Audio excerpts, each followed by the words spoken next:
இன்னைக்கு கூட டிவியில் பார்த்தேன். யாராவது சென்னையில் ஒருத்தர்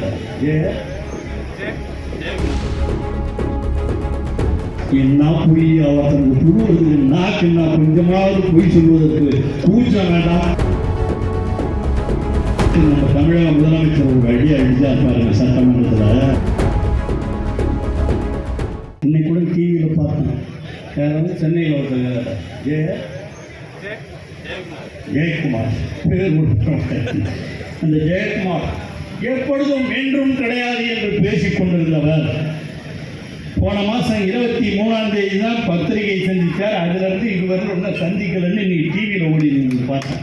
தொலைக்காட்சி நான் நிறைய பார்க்குறேன். அதில் ஓடின்னு இருக்கு.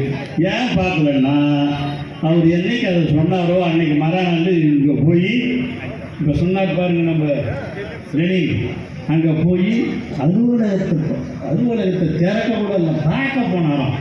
என்ன பொய் அவர்களுக்கு புழுவதற்கு நாக்கு என்ன கொஞ்சமாவது பொய் சொல்வதற்கு கூச்சம் வேண்டாம். அதை பார்க்க போனேன்னு சொல்லி வேற எதையோ பார்த்துட்டு யாரையோ பார்த்துட்டு வந்திருக்கிறார். அதுலேருந்து ஜெயக்குமார் வாயவே திறக்கிறது இல்லை. அதுக்கும் நேற்று நம்ம தமிழக முதலமைச்சர் ஒரு அடி அடிச்சா பாருங்க சட்டமன்றத்தில். லட்சுமணன் நாங்களாம் இருந்தோம். ஒரு அடி அடிச்சா பாருங்க. என்ன தெரியுமா? பார்த்தவங்க டிவி பார்த்தவங்களுக்கு தெரிஞ்சிருக்கும். செய்தியில் எல்லாம் கருப்பு சட்டை போட்டு வந்தாங்க. எழுதிய காலம்லாம் கருப்பு சட்டை. அப்போ என்ன சொன்னால் தெரியுமா?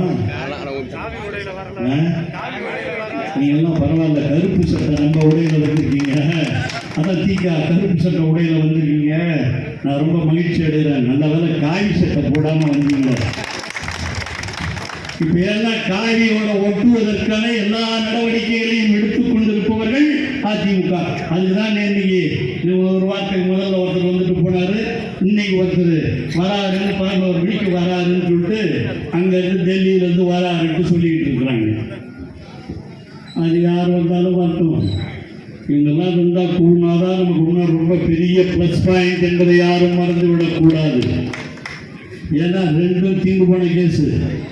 தமிழகத்தை பொறுத்தவரையில் எந்த காலத்திலும் பிஜேபி என்பது நுழையவே முடியாது.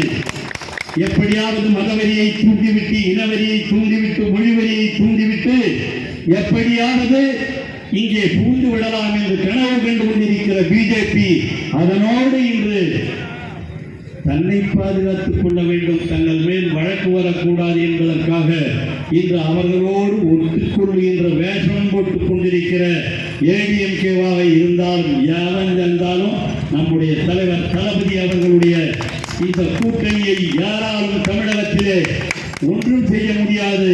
வருகிற 26 தேர்தலிலே 200 தொகுதிகள் மட்டுமல்ல 234 தொகுதிகளிலேயும் வெற்றி பெறுவோம். செய்திகளை உடனுக்குடனும் துல்லியமாகவும் தெரிந்து கொள்ள சப்ஸ்கிரைப் பண்ணுங்க.